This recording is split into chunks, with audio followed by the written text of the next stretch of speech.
Episode की start में हम शियाओ को देखते हैं जो उस वाटर स्पिरिट के कंट्रोल में होता है और उसके कंट्रोल में रहते हुए वो उन स्नेक के भाई और बाकी सभी को अपने कार्ड के अंदर कैद कर देता है ताकि कोई भी उसे रोक ना सके। शियाओ की बॉडी को कंट्रोल करते हुए वहां से समुद्र के और गहराई में ले जाने लगती है ताकि शियाओ पूरी तरह से उसके कंट्रोल में आ जाए। अब शियाओ खुद को एक कुर्सी पर पाता है जहाँ पर उसके सामने एक आईना लगा हुआ था और जब वो अपने आईने में अपने रिफ्लेक्शन को देखता है तो उसका रिफ्लेक्शन उससे बातें करने लगता है जो उससे कहता है चाहे तुम कितनी भी कोशिश कर लो तुम यहाँ से वापस कहीं नहीं जा पाओगे। मैंने तुम्हारी बॉडी को पूरी तरह से कंट्रोल करके रखा है। जिसके बाद उसके अंदर से वो वाटर स्पिरिट बाहर निकल कर आती है जो उससे कहती है भले से तुम कितने भी ज्यादा पावरफुल क्यों ना हो तुम इस जगह से बाहर नहीं निकल सकते क्योंकि ये पूरा वर्ल्ड मेरा है और इसे मैंने ही बनाया है। इसमें मैं चाहूँ तो कितने भी इल्यूजन दिखा सकती हूँ तुम्हें समझ ही नहीं आएगा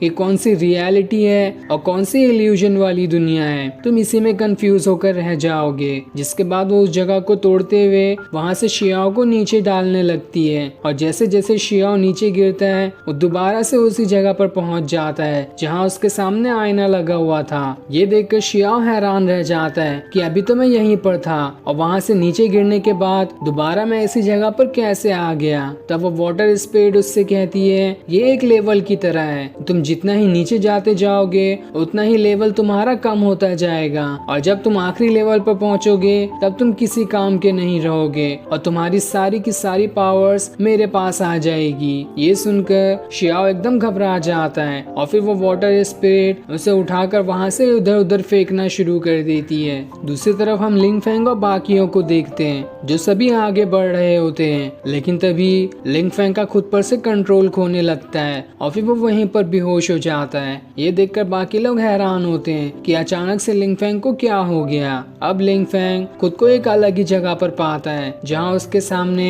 कुरुकाई नाम का एक आदमी खड़ा था और यह आदमी कोई और नहीं बल्कि शियाओ का फादर ही होता है जो लिंग फेंग को यहाँ पर लेकर आया है। वो उससे कहता है क्या तुम जानते भी हो कि शियाओ अभी कितनी ज्यादा मुसीबत में है। मैंने तुम्हें जिम्मेदारी दी थी ताकि तुम शियाओ को संभाल कर उसे एक पावरफुल जनरल बना सको और देखो तुम अभी यहाँ पर क्या कर रहे हो। तब लिंग फेंग उससे कहता है तुम जानते भी नहीं कि शियाओ तुम्हें कब से ढूंढ रहा है, तुम्हें उसके पास जाना चाहिए। लेकिन कुरुकाई उससे कहता है ये अभी सही टाइम नहीं है, जब सही टाइम आ जाएगा तो मैं खुद ही उसके पास चले जाऊंगा। जिसके बाद हम दोबारा से लिंग फेंग को देखते हैं जो क्वीन और अपने आर्मर के पास होता है। तब उसे होश आ जाता है लेकिन अभी उसकी बॉडी के अंदर कुरुकाई ने पूरी तरह से अपना कंट्रोल बना कर रखा है ताकि वो यहाँ से शियाओ के पास जाकर उसे बचा सके। लेकिन क्वीन और उसका आर्मर उसे पहचान ही नहीं पाते कि आखिर लिंग फेंग के अंदर किसने अपना कंट्रोल बना लिया। जिसके बाद लिंग फेंग वहाँ से गायब हो जाता है। अब हम शियाओ को देखते हैं जो दोबारा से नीचे गिर रहा होता है और अब वो नीचे गिरते हुए काफी कम लेवल पर पहुंच गया था और अगर वो और ज्यादा गिरा तो थोड़ी देर में उसकी सारी पावर्स खत्म हो जाएगी। लेकिन तभी वहाँ पर लिंग फेंग आ जाता है जो उसे रोक लेता है। लेकिन लिंग फेंग की बॉडी के अंदर तो अभी कुरुकाई है पर शियाओ अभी उसे पहचान नहीं पाता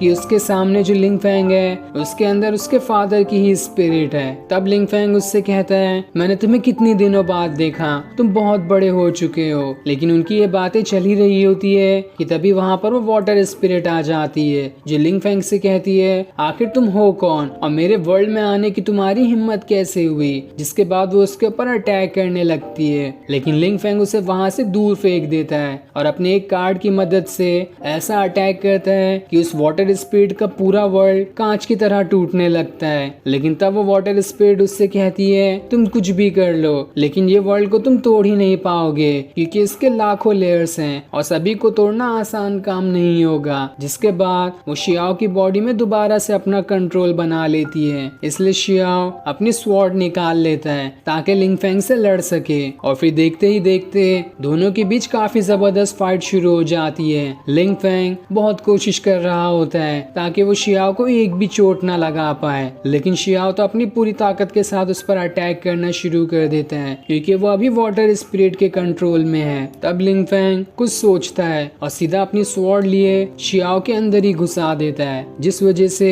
उस वाटर स्पिरिट को भी बहुत ज्यादा तकलीफ होने लगती है क्योंकि दोनों की बॉडी आपस में अटैच है। अब शियाओ खुद को एक अलग ही जगह पर पाता है जहाँ उसके सामने उसके फादर की स्पिरिट होती है। ये देखकर शियाओ एकदम ही ज्यादा हैरान और खुश हो जाता है कि आखिरकार मैंने अपने फादर को ढूंढ ही लिया। जिसके बाद वो भागते हुए उनसे मिलने जा रहा होता है, लेकिन तब कुरुकाई उसे रोकते हुए कहता है ये सही टाइम नहीं है, और क्या तुम ये भी जानते हो कि तुम अभी कितने ज्यादा कमजोर हो? तुमने तो उस वाटर स्पिरिट को भी नहीं हराया, तुम्हें पहले पावरफुल बनना पड़ेगा। जैसा मैंने तुम्हारे लिए वो नोट छोड़ा था कि जब तुम पावरफुल बन जाओगे तब तुम मुझसे मिल सकते हो। साथ ही मैं तुमसे माफी भी मांगना चाहता हूँ कि इतने सालों तक मैं तुमसे दूर रहा, लेकिन अब भी मैं तुम्हारे साथ नहीं रह सकता क्योंकि जैसा मैं दिखाई दे रहा हूँ वैसा मैं अभी बिल्कुल भी नहीं हूँ, क्योंकि मेरी फिजिकल बॉडी ही नहीं है। मैंने लिंग फेंग के साथ डील की थी कि मेरे जाने के बाद वो हर मुश्किलों में तुम्हारा साथ दे, पर अभी वो तुम्हारा साथ ही नहीं दे पा रहा था, इसलिए मजबूरन तुम्हें बचाने के लिए मुझे सामने आना पड़ा। लेकिन तब शियाओ उससे कहता है अब मैं आपको दोबारा कहीं जाने नहीं दूंगा,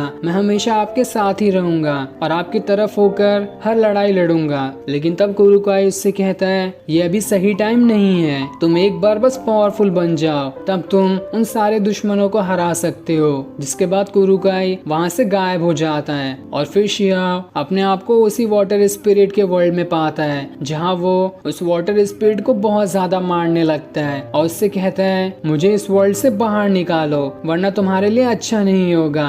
मैंने बहुत दिनों बाद अपने फादर को देखा है और उनसे दोबारा मिलने के लिए मैं कुछ भी कर सकता हूँ। लेकिन तब वो वाटर स्पिरिट उससे कहती है तुम चाहे कुछ भी कर लो लेकिन मेरा कुछ नहीं बिगाड़ सकते क्योंकि ये तुम्हारी रियल बॉडी नहीं है। साथ ही तुमने जहाँ अपने फादर को देखा वो भी मेरा दिखाया हुआ इल्यूजन ही था। लेकिन शियाओ को इस बात पर यकीन नहीं होता। वो उससे कहता है अगर मेरे फादर भी तुम्हारी वजह से दिखाए हुए इल्यूजन हुए तो देख लेना, इसके लिए मैं तुम्हें कभी माफ नहीं करूंगा। जिसके बाद वो उसे बहुत ज्यादा मारने लगता है, लेकिन इसका कोई भी फायदा नहीं होता क्योंकि उसकी बॉडी के अंदर तो लिंग फेंग ने अपनी स्वॉर्ड घुसा कर रखा है, जिस वजह से शियाओ की रियल बॉडी अभी बहुत ज्यादा कमजोर होती है। ये देखकर शियाओ घबरा जाता है और फिर ये सीन दिखाते ही ये एपिसोड यहीं एंड हो जाता है। Thanks for watching.